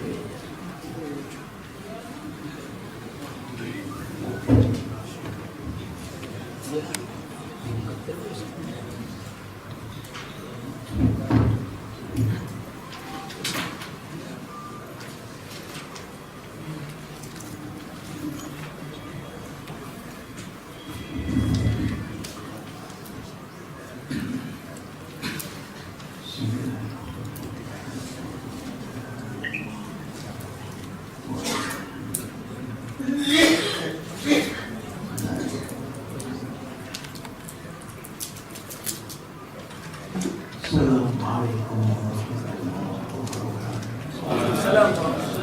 Bismillahirrahmanirrahim. Alhamdulillahi rabbil alamin. Wa bihi nasta'inu ala umuri dunya wa din. Wassalatu wassalamu ala asyrafil mursalin sayyidina wa maulana wa syafi'ina wa uswatina wa habibina wa qurrati a'yunina Muhammadin wa ala alihi wa sahbihi ila yaumil qiyamah. Rabbana atina min ladunka rahmah wa hayyi lana min amrina rasyada. Hadratul muhtaramin ashabul fadilah, para alim ulama, para masyayikh, namanya Kiai Azaim, Kiai Lutfi, Kiai Afifuddin, dan semua yang hadir. Bagian saya ini menerangkan tentang khitbah. Jadi tema kita sekarang kan kembalikan NU ke khitbah. Nah, khitabnya itu di mana? Rumahnya di mana? Di sini. Jangan-jangan kita disuruh kembali, nggak tahu kembali ke mana. Karena peristiwa ini sudah 31 tahun. Mungkin Kiai Azaim sendiri ketika itu tidak di sini. Ketika khitbah dicanangkan di pesantren ini, saya di Jawa Timur sebagai ketua Ansor Jawa Timur, sehingga saya lah yang menjadi panitia lokal Jawa Timur di sini. Jadi kalau sekarang ya pakat saya seperti Saifullah Yusuf itu, panitia lokal muktamar alun-alun, jangan bilang muktamar doma, muktamar alun-alun yang bersinergi dengan tukang ojek, alun-alun. Ketika itu saya ketua, sehingga saya mengikuti terus perkembangannya karena terlibat pekerjaan, tetapi tidak langsung musyawarah dengan masyarakat. Karena ketika itu yang musyawarah setingkat Kiai Asad Samsul Arifin, Kiai Ahmad Dik, tukang catatnya ini Kiai Mukhid Muzadi, kemudian sebagai pendukung ada Kiai Mahrusari, ada beberapa Kiai masuk, dan yang dari Jakarta itu Kiai Saifuddin Zuri dan sebagainya. Jadi bukan generasi saya, tetapi saya mengikuti karena saya melaksanakan teknis. Oleh karenanya mungkin memakan waktu beberapa menit, saya akan menyampaikan hal-hal sebagai berikut. Tahun 1952 NU lahir sebagai partai politik. Kemudian tahun 55, 3 tahun kemudian ikut pemilu. Ketika itu NU ikut pemilu dapat banyak 45 kursi DPR. Nah, terus menjadi partai politik sampai dengan pemilu masih partai Nahdlatul Ulama. Ketika itu yang dihadapi Golkar yang kekuasaannya tidak terbatas. Golkar itu tidak mungkin kalah karena dia didukung oleh ABRI ketika itu, didukung oleh birokrasi dan menghitung sendiri. Nah, mungkin yang tersenyum pernah jadi komisaris desa. Mesti tahu bagaimana Golkar cari suara. Nah, tahun 73 NU membentuk Partai Persatuan Pembangunan yang masih dipresideni oleh Pak Idam Khalil. Nah, kemudian ketika itu NU dengan P3 jadi satu. Ketua NU ya ketua P3. Ketua P3 itu rata-rata tidak ketua. Nah, ini yang mau ditiru oleh PKB. NU adalah PKB dan PKB adalah kira-kira gitu. Nah, tahun 77 NU masih ikut P3 pemilu. Tahun 82 sudah demikian. Nah, setelah tahun 82 ini ada pemikiran bahwa kalau NU menjadi bagian dari partai politik, maka itu tidak adil. Lebih besar NU-nya dari partai politik, lebih besar sapinya daripada kandang. Ini pertama. Yang kedua, kalau kita menjadi bagian dari partai politik, maka pemikiran NU tidak bisa langsung ke negara dan ke umat dan ke bangsa secara langsung. Dia harus disekat dulu oleh partai, sehingga hubungan menjadi tidak langsung. Yang ketiga, pemikiran tahun 82 menuju 83 itu adalah selama menjadi partai politik, nilai-nilai sumber itu tergerus oleh nilai kekuasaan. Sehingga seorang ketua NU di cabang, di wilayah, dan di pusat itu tidak berpikir bagaimana praksi masyarakat karena mereka sendiri masyarakat. Yang itu adalah bagaimana ingin mengambil posisi di dalam pemerintahan. Sehingga nilai-nilai luhur yang dihadirkan oleh pendiri-pendiri baik ahli sunnah wal jamaah secara ajaran, secara manhaji, secara nizami, dan juga perjuangan untuk negara secara utuh itu menjadi luntur semua. Orang tidak mau masuk NU karena berbeda partai politik. Sehingga kebesaran NU dalam ajaran itu terpotong dengan kepentingan partai politik yang lain. Maka kemudian diadakan tim oleh para ulama-ulama kita tahun 80 dibahas apakah NU ini tetap seperti ini atau ingin menjadi juragan dari seluruh partai politik, ataukah dia menjadi bagian dari partai politik. Apakah nilai dasar NU akan disetorkan ke partai politik, ataukah partai politik itu yang akan disuruh untuk membawa amanat NU. Ini terjadi perdebatan yang sangat sengit, sehingga pada tahun 1983 diadakanlah musyawarah nasional alim ulama di situ untuk membahas posisi NU dan membahas ajaran NU ini bagaimana nyambung ke bangsa ini enak, dan lagi memurnikan NU sebagai ajaran, kemudian memandirikan organisasi NU dan memperluas jangkauan daripada spektrum perjuangan.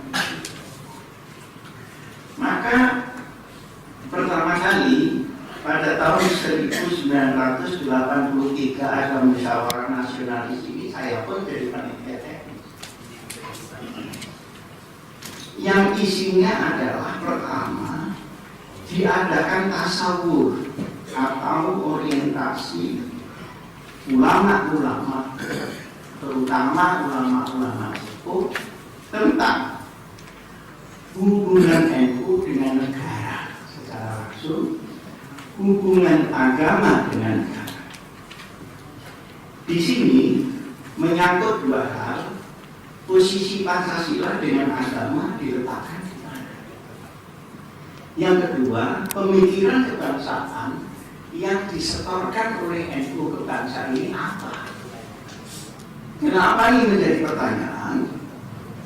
Karena ketika di P3 ketepatan dianggap oposisi oleh pemerintah, sehingga kita disekat dengan pemerintahan. Orang-orang PNS yang NU P3 dikenakan mono loyalitas, sehingga tidak boleh masuk pegawai dan sebagainya. Jadi seperti PKI yang tidak bersih lingkungan. Nah, inilah puncak daripada kekhawatiran NU terhadap partisipasinya kepada negara. Maka berkumpullah masyarakat kita di sini.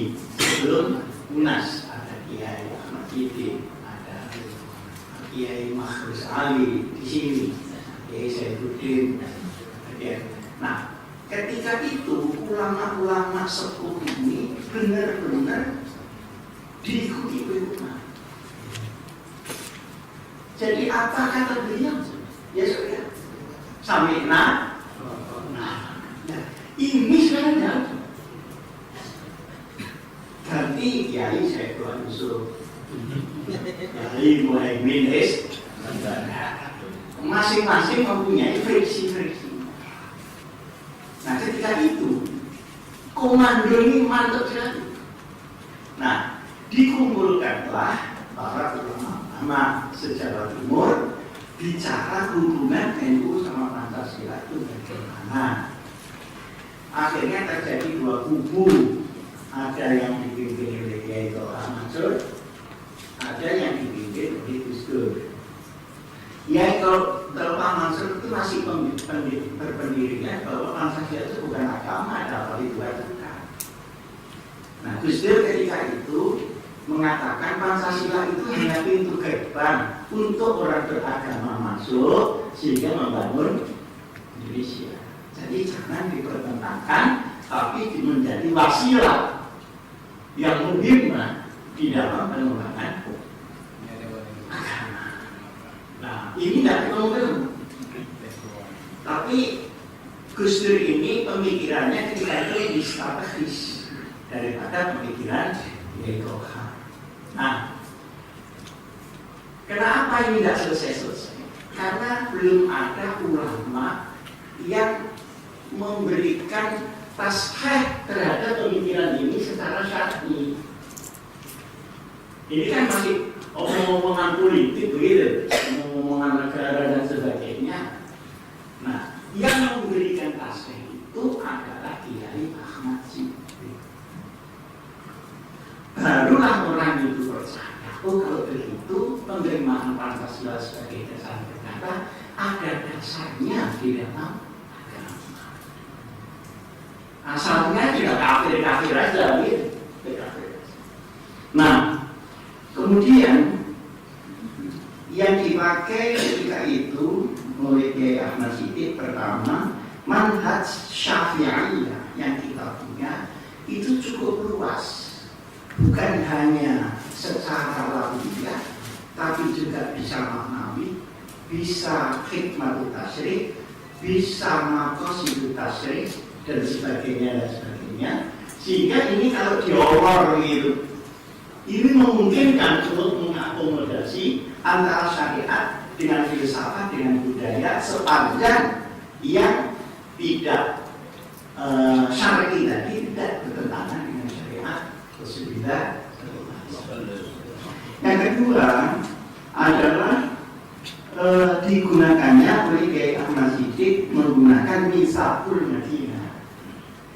Mitsaqul Madinah itu adalah kesepakatan di antara orang-orang di Madinah, pimpinan Rasulullah, bukan hanya kesepakatan di kalangan umat Islam dan di kalangan qabail, tapi juga di kalangan umat ghairul Islam.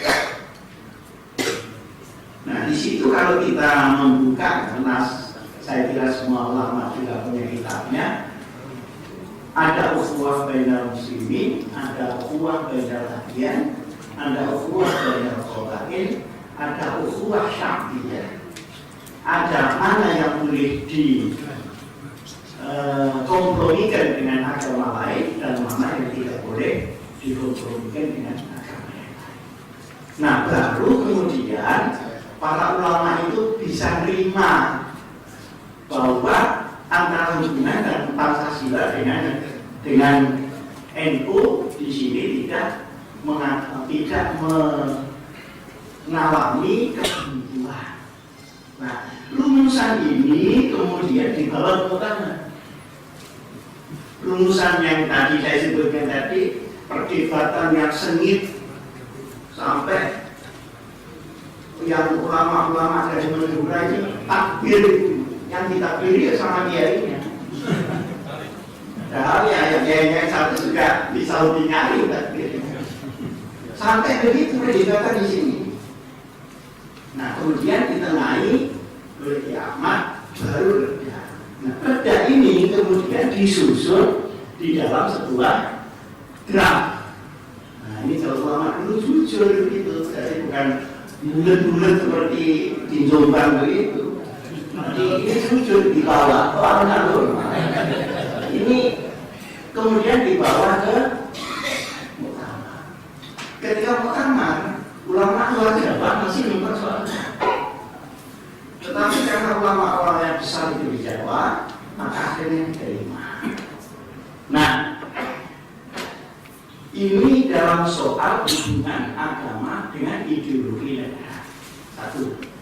Yang kedua, yang penting lagi adalah hubungan NU dengan negara tidak lagi melalui partai politik, langsung saja antara Nahdlatul Ulama dengan Republik.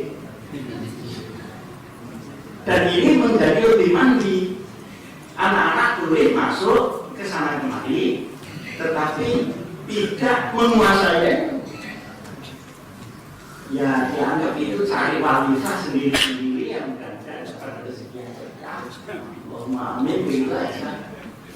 Nah, sehingga NU-nya ini aman. Nah, ini sampai dengan saya menjadi ketua umum, ini dipertahankan. Bukan kita tidak suka partai politik, tetapi pengurusnya dipisahkan. Pengurusnya saja, karena kepentingannya antara NU juga kadang-kadang memerlukan partai politik. Tetapi jangan menjadi satu badan. Kalau menjadi satu badan, maka pemikiran keagamaan NU yang jaminya itu menjadi pemikiran parpolis yang pikiran yang yang liku-liku itu. Saya itu kalau di Jakarta guyonan, ada seorang kiai diminta untuk menjadi aktivis partai. Ini cerita aja. Dia itu berapa? Kenapa? Ya karena saya sudah tidak bisa bohong, jadi nggak cocok menempati di tempat sana. Itu hanya untuk orang-orang yang ngomong apa saja bisa. Nah, ini yang bertanya. Karena semua hal di dalam partai politik dianggap taktik, dianggap strategi. Tidak ada tadi bilang misalnya ini subhan ini enggak ada. Bapak belum tahu kalau wakil ketua umum PKB itu adalah orang Kristen. Kristen. Dan itu tenang. Nah kalau Kristen tenang apalagi sih tambah tenang. Demikian pemikirannya beda tadi. Dari sudut mana kita berpikiran dan berpikir. Nah kemudian yang ketiga adalah masalah kemandirian. Jadi NU mandiri. NU mandiri ini menjadi kekuatan terhadap siapapun. Akhirnya besar. Dengan mandiri ternyata tidak hanya hidup di nasional, tapi internasional pun juga laku dengan berbagai macam markas di dalamnya.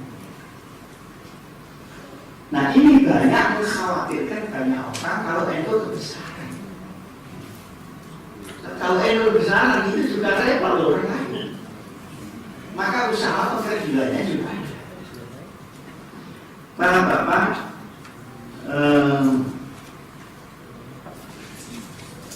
ketika muktamar itu pemerintah yang ketika itu dipresiden oleh Pak Harto memang ingin supaya kekuatan NU yang besar ini tidak berhadapan dengan pemerintah. Maka dia mendorong tentu kepada Pancasila dan kemandirian. Itu begitu dorongannya. Nah, ketika itu yang menjadi ketua umum PBNU ketika muktamar itu kan masih Pak Idham. Nah, Pak Idham secara ex officio menjadi presiden Partai Persatuan Pembangunan. Jadi tidak bisa kalau untuk kemandirian ini harus ganti ya gitu. Nah, yang mampu mengatakan sebaiknya Pak Idham mundur saja itu hanya Kiai Asad. Yang lain berat ngomong selamanya juga Kiai Asad. Tapi Kiai Asad tidak, Pak Idham mundur saja. Dan mudah-mudahan Kiai Asad itu berani sebetulnya. Romus itu boleh ngomongnya, tapi hari ini yang suka keras. Kalau yang sopan itu mana? Pak Idham mundur saja. Kenapa? Ini mau ganti nih, negara ini mau ganti. Jadi sampai mundur aja ya, lama ya. Ketika Gus muncul, ini juga tidak bisa diimbangi, bisa diterima oleh Kiai. Karena apa? Karena memerlukan gaya konstitusi. Maka diambil menjadi Rais. Nah, Kiai Mukhid Muzadi itu tukang catat dari itu semua. Tapi karena biasanya Kiai itu sudah rasa-rasa nyata, rasa-rasa mikir, sebetulnya yang banyak mikir ya Pak Mukhid. Sehingga kalau bicara fitoh itu memperingati kholnya Kiai Ahmad sama Pak Mukhid. Sebenarnya cuma dia orangnya tahu selalu bilang tukang catat. Nah, setelah saya tanya sama Kiai Ahmad katanya itu iya, karena saya nggak bisa bergerak apa-apa kecuali dia nyatet sendiri. Ini semuanya adalah hal-hal yang terjadi. Nah, kemudian yang dikembalikan itu apa? Kan itu kan kembali ke fitoh. Yang dikembalikan itu apa? Yaitu tadi kemandirian. Lalu manhaj pemikiran. Bagaimana NU menggunakan orang tapi tidak digunakan orang. Bagaimana supaya butir-butir seperti tawassul, i'tidah, tasawuf dan tawazun ini muncul kembali menjadi bagian dari pemikiran Islam plus pemikiran ini, dan itu berhasil. Itu berhasil. Sehingga ketika itu NU kembali ke fitohnya dari kungkungan partai politik saja, belum kungkungan pemikiran-pemikiran yang bertebaran seperti yang disampaikan Kiai Lutfi ini. Hanya dari partai ketika lalu nanti gabung dengan seluruh komponen bangsa. Jadi begitu. Nah, sekarang ini kalau kita mau kembali kepada nilai tadi yang saya sebutkan, itu kendalanya tidak sedikit. Kendala kepartaian. Ini satu. Bahwa seluruhnya tahu bahwa yang dimiliki semuanya adalah parpol waktu pertama itu. Sekarang pun pengurus-pengurusnya banyak pengurus parpol. Dan kalau ini didanai juga dengan dana uang parpol yang dalam pemerintah, maka kembali NU menjadi bagian dari pemilikan partai. Satu. Yang kedua, dulu pada waktu tahun 84 kita tidak berhadapan dengan firqah-firqah yang macam-macam. Paling kita Muhammadiyah aja, paling kuno, kamu tak kuno, saya itu sudah diwahabi-wahabikan itu. Kuno tak kuno itu saja bedanya. Sekarang sudah enggak diomong karena sudah enggak sholat subuh. Ini sudah selesai.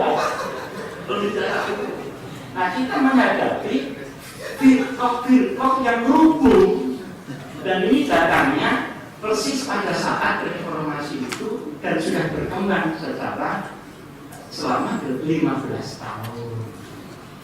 Mereka punya kelebihan dari kita. Apa? Kelebihan mereka punya harokah, punya nizam, dan punya ulama. Nah, kita ini ahli sunnah wal jamaah banyak jumlahnya, tetapi ahli sunnah wal jamaah ilmiah amaliyah belum harokah nizamiyah yang mempunyai sistem gerakan, maka banyak tergusur. Nah, di antara tadakhul intervensi pemikiran yang masuk di NU ya seperti yang disampaikan oleh NU itu tadakhul fikirnya. Nah, yang tadakhul sia-sia.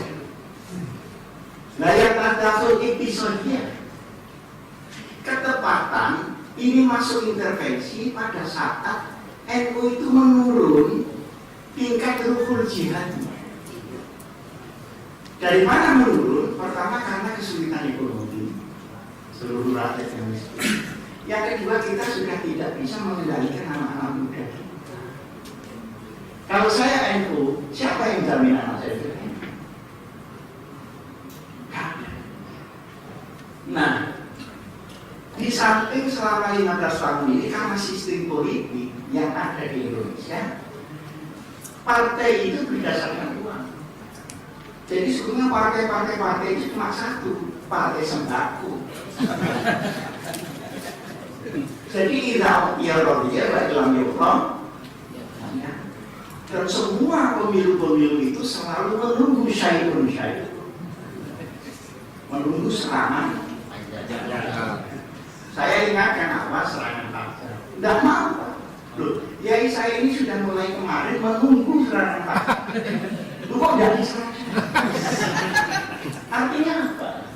Artinya ini perjuangan sudah dibisniskan secara murah ya, bukan secara mahal. Cuma 20.000. Tetapi ini merembet ke NU. Tidak berhenti pada proses pilkada. Nah, merembet ke NU-nya ini mengakibatkan sifat-sifat buruk itu menghantui dan menjalani juga. Sedih kalau dulu NU ini kalau konferensi cabang, rantai kan pada bayar mandat. Nah sekarang rantainya itu tanya, siapa ketuanya, dari berapa dia saya? Ini jangan ini sebetulnya runtoknya ruh jihad Nabi.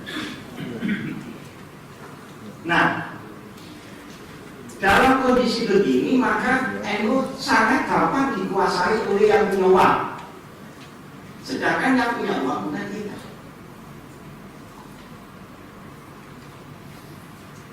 Yang punya uang sekarang partai politik. Karena dari negara dapat juga DPR-DPR juga ada. Maka kalau ini mengooptasi NU, maka NU nggak bisa ubah karena nggak terima. Nah, pada saat organisasi seperti itu berjalan akidah-akidah tadi.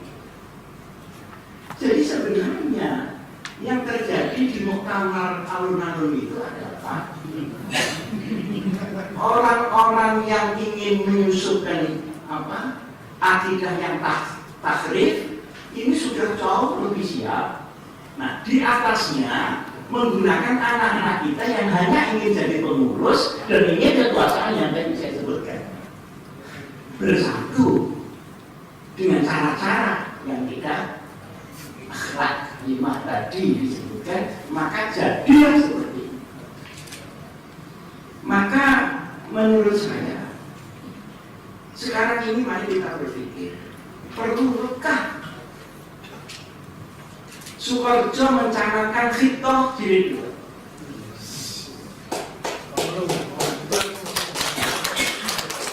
Dan ini tidak cukup hanya dengan modal tepuk tangan. Karena khitoh jilid 1 itu sederhana, hanya intern NU, kemudian lalu akidah yang nyerang ya cuma segitu, hubungan dengan pemerintah bisa segera disambungkan. Nah kalau sekarang multi dimensi, maka ini tidak mungkin diawali tanpa gerakan Khawariyun. Karena saya perjuangan masih ada mujahidnya, ada pengikutnya yang Khawariyun, ada yang muzabdah, ada yang memang ada. Tidak bisa, tempat itu masih ada itu komponen. Jadi setiap ampen masih orang hanya orang ampen kalau orang itu ampen balik masuk. Ini tidak mungkin ya. Maka melihat moral yang sudah ambruk, maka yang mengangkat ini harus kelompok Khawarij yang mampu menjawab man ansori. Kalau yang ini tadi yang ISIS ikut sana, ikut sini, gender, belum konek dimudah yung ngali. Nah di sini masalahnya yang penting itu ada di dalam diri kita. Sementara serangan al-farqu bainal firaq itu. Yang saya ingin katakan, posisi pemerintah sekarang gimana? Nah ini rahasia, kalau tidak apa-apa saya beritahu.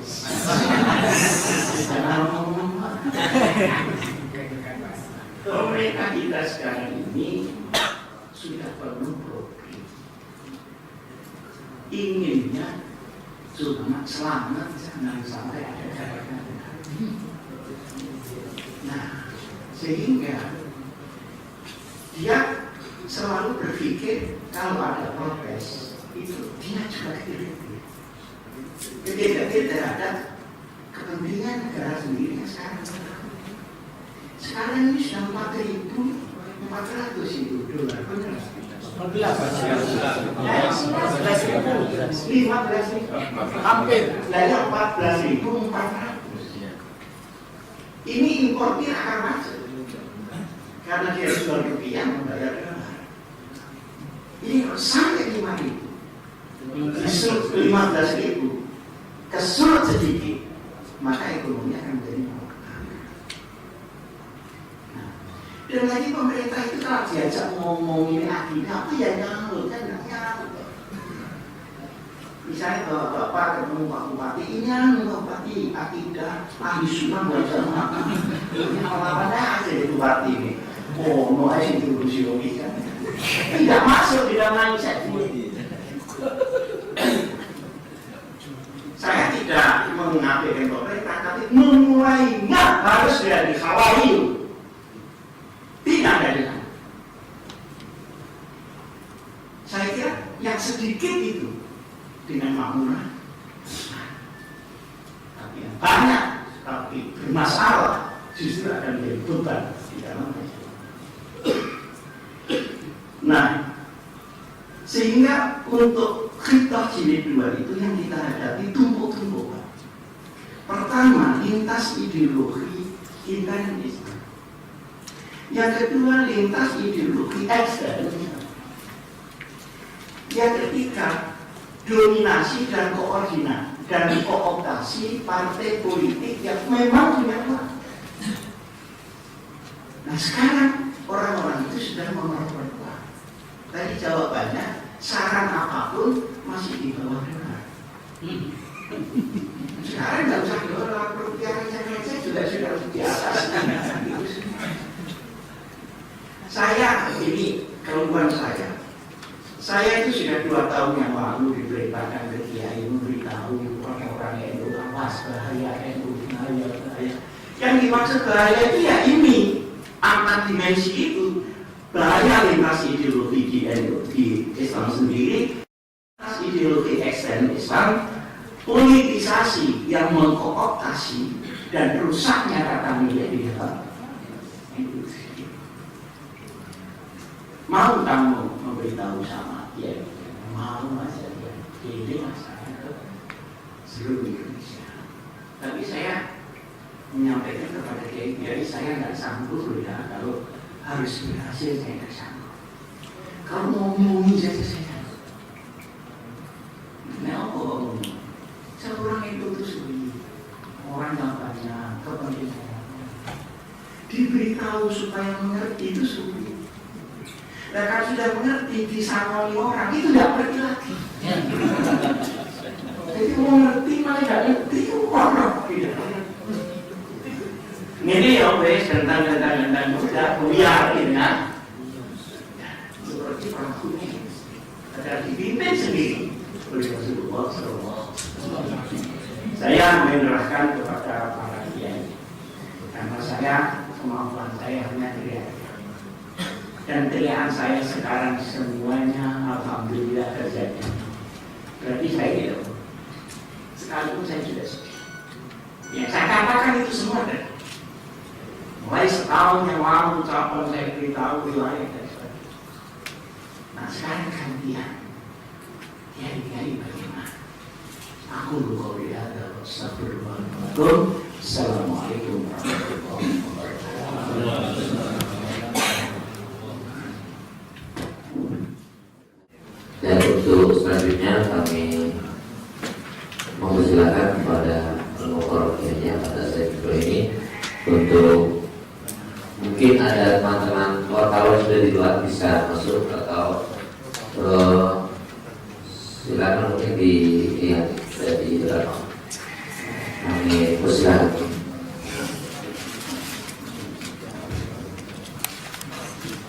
Assalamualaikum warahmatullahi wabarakatuh. Bismillahirrahmanirrahim. Sebelum menyampaikan maklumat, perkenankan alhamdulillah mengutarakan beberapa hal dari beberapa perkembangan. Perkenankan ada 3 kesimpulan yang harus kita kerjakan bersama. Pertama, ada tim yang terus mendiskusikan persiapan kita, dan bukan hari ini saatnya. Ini baru embrio kita. Mengapa bukan saatnya? Mungkin nanti akan kami jelaskan. Yang kedua, ada tim yang fokus membuat hizib khusus kita baca bersama-sama, sosialisasikan bersama-sama. Sementara kemarin dari kemudian ada lirik yang kita sepakat untuk disosialisasikan adalah membaca ayat yang disampaikan Hadratus Syekh atau Syekhul Ahmad kepada Hadratus Syekh Yasin Asari melalui muridnya merasa bahwa tilka biyaminika ya Musa sampai pada ayat qala tudha wa la takhaf sanu'iduha siratan ula. Karena ayat ini identik dengan makna itu, sanu'iduha siratan ula. Kemudian dia dapat dia Tuhan 99 kali mohon kepada seluruh hadirin, seluruh warga Nahdliyin, sesuai dengan amanah terbujuran, disosialisasikan kepada masing-masing komunitasnya, baik itu majelis zikir, majelis sholawat, majelis taklim, ataupun pesantren-pesantren yang di bawah asuhannya.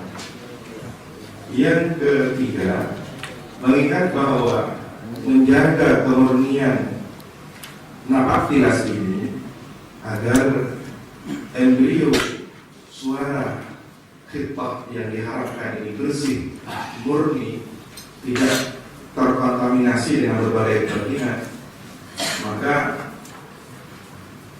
Al-Fatih Allah tidak bisa mewakili siapa-siapa dalam maklumat ini, tapi sebagai orang yang beramanah dengan pesantren Salafiyah Syafiyah dan keluarga besar. Melihat tadi ada beberapa ketidaksepakatan jika menggunakan kalimat menolak secara keseluruhan, dan itu beresiko kepada keutuhan suara ini. Biarkan ini mengalir, biarkan napaktilas ini terus menyuarakan. Dan ini forum kita, forum yang masih bersih dari kepentingan. Oleh karena itu, kenapa saya katakan embrio?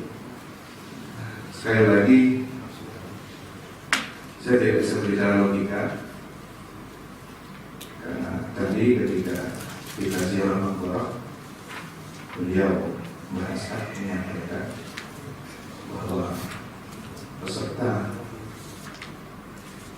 forum ini ada yang tidak berpihak, ada yang berpihak kepada kelompok sana, ada yang berkepentingan untuk menunggangi politik dengan forum ini. Mudah-mudahan diberita ya oleh Allah. Oleh karena itu, kami tidak bisa membawa nama siapapun. Saya atas nama keluarga besar pondok pesantren, atas nama pesantren, itu saja yang saya bisa lakukan.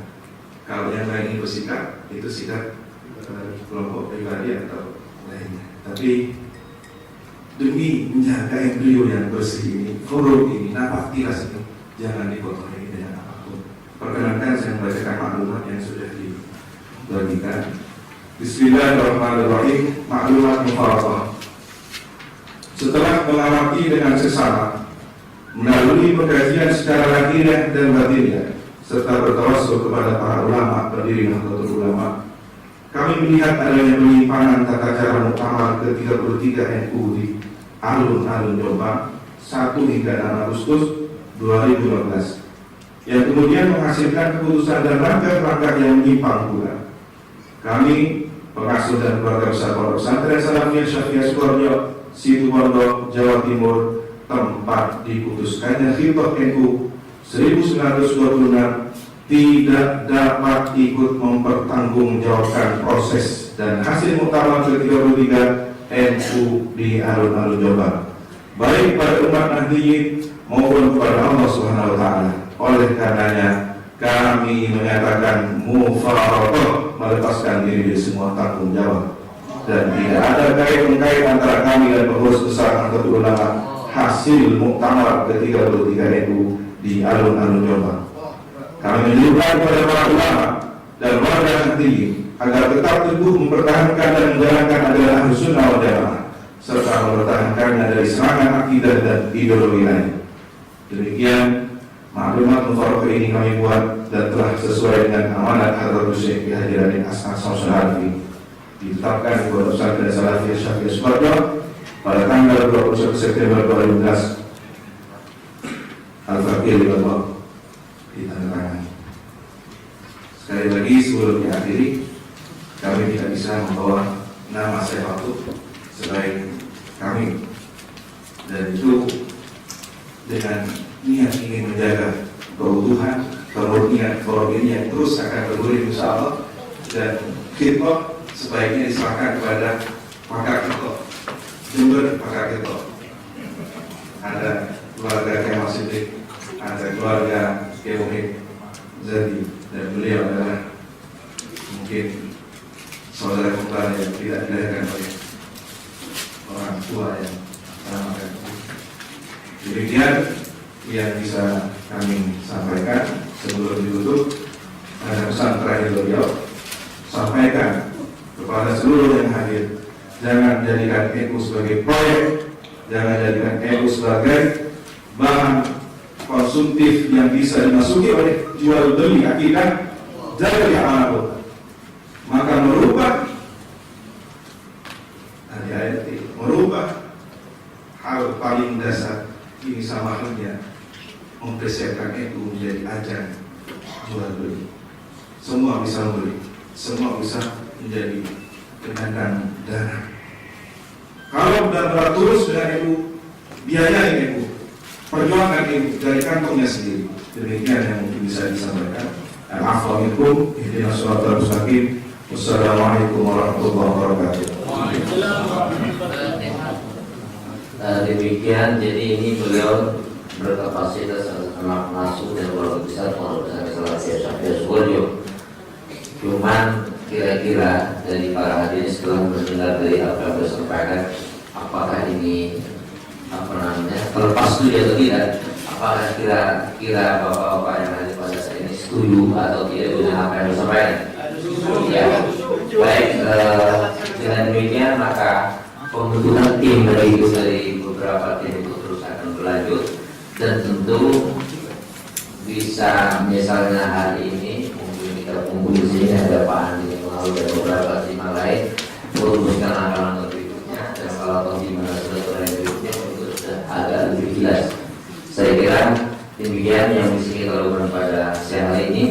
Dari Al-Fakir, mohon maaf atas segala kekurangan dan kekurangan, dan terima kasih atas segala perhatian para hadirin semuanya.